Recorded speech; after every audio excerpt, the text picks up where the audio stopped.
back. We live. We active. It's your boy, Mr. Von Channel Sweatbox. You know how we do. Let's talk Walking Dead, you guys. So I just finished up watching season 7, episode 11, Hostiles and Calamities. And I like this episode. At first, I was like, yeah, but then after I thought about it, and after actually watching it twice, I like this episode. First of all, they had Negan in it. So you guys know I'm a huge fan of Negan, and this whole episode was spent in the Savior's compound. I think it's called the Sanctuary. I believe it's the Sanctuary.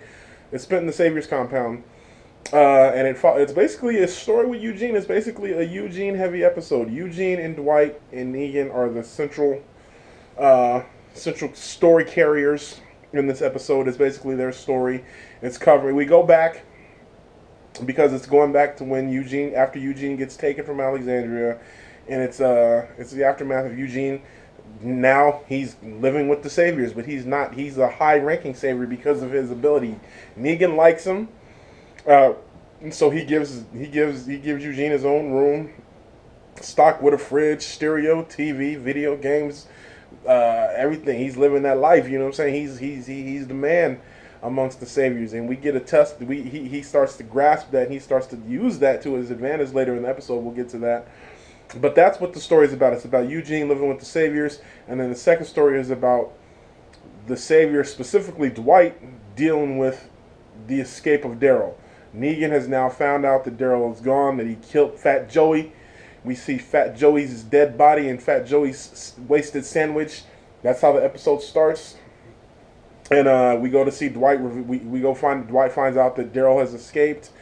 And then he finds out that he sees the note. And we finally figure out who let Daryl out. And it was Dwight's ex-wife, Negan's current wife, Sherry. So there's that whole dynamic. It takes us a minute to figure it out. Dwight, at first, totally gets blamed for it and gets the shit beat out of him for it by Negan and his guys. So that was an interesting concept. And then it was a good dynamic to see Eugene being taken off. They got a bag on his head. They got his hands tied. He thinks he's going to get killed. And then, no, you're not going to get killed. You're on. And then one of the funniest parts is once he gets into his room, the lady asks him what do you want to eat. He's like, anything? She's like, yeah, anything. He's like, lobster? We don't have fucking lobster. Get serious. And then he's like, oh, let me get some pasta or whatever. And so he realizes he's living it. And then he has the stereo, and he turns on the stereo. And what song is playing? We're on Easy Street. And I can't be. Oh, I was dying. We're on Easy Street. And he was actually liking the song the whole time. I'm like, turn the song off. Daryl's going to come out of nowhere and kill you right now for listening to that song. For those of you who don't remember, that was the song that they used to torture Daryl at the beginning of the season. So that was hilarious to see that. That was a good callback. And then we have the story with Dwight. Once Negan confronts Dwight, he believes that Dwight didn't let Daryl go, and Dwight convinces Negan that Sherry's also didn't let Negan go. So then Dwight goes out to find Sherry, and that's where the story gets interesting. He goes to their old house where they used to live, and he finds a note that Sherry left where it was a good moment. You get a lot of the show is really trying to make you feel bad for Dwight. And I'm not there yet. I still think Dwight's a piece of shit. But I like what they're doing. I like the character development that they're giving Dwight. Even though I'm not feeling bad for Dwight, I'm still enjoying the character development that they're doing for Dwight. So to see him read that note and to see Sherry telling him, I'm sorry I forced you into this. I didn't want you to die. This is why I did what I did. But this is also why I let Daryl go. He reminds me of you. And I didn't, and yada, yada, yada. And then that's when we get the confirmation that she's the one who let Daryl go. And then, she says she's basically gone. I'm probably not going to survive out here, but it's better to be dead than to live under Negan. She was totally miserable. So that's that whole story. I enjoyed that. Now back to Eugene real quick. Eugene, being the super duper coward that he is, he gives Negan an idea on how to fortify the defenses, because Negan uses the walkers He uses the zombies, the dead people, the walkers, whatever the fuck you want to call them. He uses them as a perimeter defense to keep the sanctuary safe, but they keep dying and they keep falling apart. So Dwight gives him an idea of how to do that using molten, and so Negan's impressed. So Negan's like, hey, you know what? You get to have whatever you want. I'm going to send a couple of my wives over. You can kick it with them for a while. Can't fuck them, though. No sex. But you get to kick it with them, which I'm like, I'm cool. Send some of the... I'm cool. But don't tease me with shit I can't... Why would you do that? So, but anyway, Dwight's up for it, and then while he's hanging out with him, they come back the next night and they convince him that one of Negan's wives wants to kill herself. So they ask Dwight to make a pill so she can kill herself, so she can go quietly in her sleep.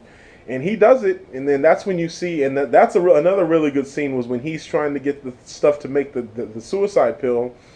At first he's standing in line like one of the normal workers who's not an elite savior who doesn't get any benefits. They're just working off points. And then he realizes, man, I don't have to work off points. He cuts in line, goes to the front, and tells the lady, look, I'm yada, yada, yada. I'm the man around here. I'm the man around here. Like he mystical. I'm just joking. Steals the pills. I mean, he doesn't steal them, but he gets the pills, takes what he wants. That was to see him flex his muscle and flex the little bit of power that he has. I like that. It's good to see Dwight. I mean, it's good to see Eugene. His character is such a weakling. He's always been such a weakling. So that was a cool moment to see him flex his muscle a little bit, even though it was on somebody who was an insignificant. We'll probably never see that person again in the show. That's how insignificant they were. But it was still a cool scene.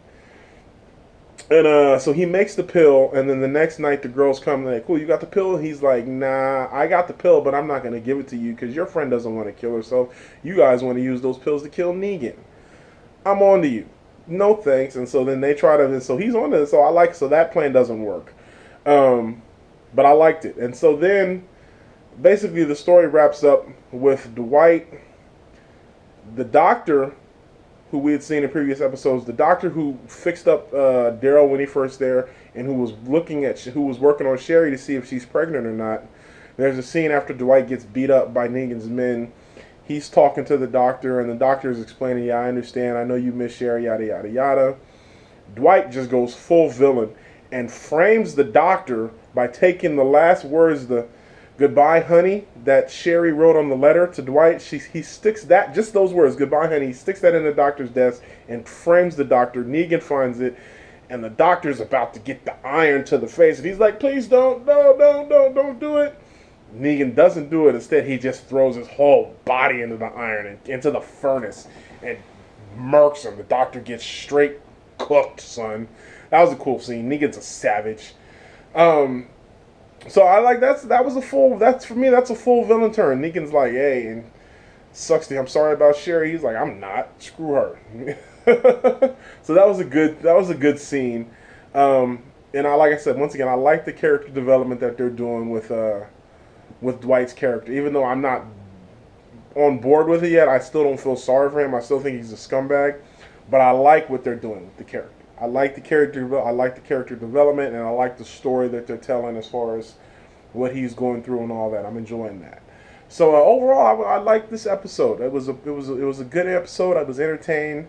Had some really funny moments. Eugene. It's going to be interesting to see, because there's another. Oh yeah, real quick. There's another scene at the end with Eugene and Negan talking, and Negan's telling Eugene, "Hey, you're living the life now. You don't got to be worried about nothing. You don't got to be scared. But there's one thing I need to ask you, and this is the number one question. Who are you?" It's before he could even finish asking him, "Who are you?" He's like, "I'm Negan. I'm super Negan. I've always been Negan. I will always be Negan. I just didn't even know I was Negan. I was Negan before I met you. I just didn't know it yet." I mean, so he's just completely pussified. But here's the thing. Eugene has always had the ability to lie his ass off to keep himself alive. And he's doing it again with the Saviors.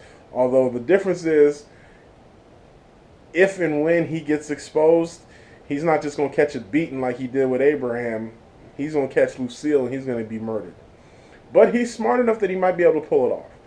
So, I mean, he legitimately does know how to make bullets. So he can do that.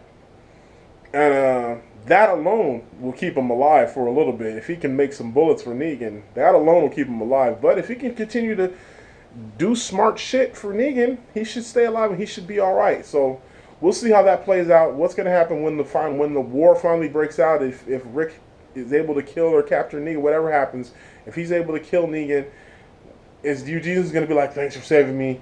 I'm back with you guys now. So Eugene is such a unique character because at the same time, while I can say I couldn't do that, I couldn't be that much of a spineless coward, and he admits it. Even when the girls, when Negan's wives call him on, he's like, "Yeah, I'm a coward. So what? I'm alive. I'm up here playing Atari 2600, son. What you doing?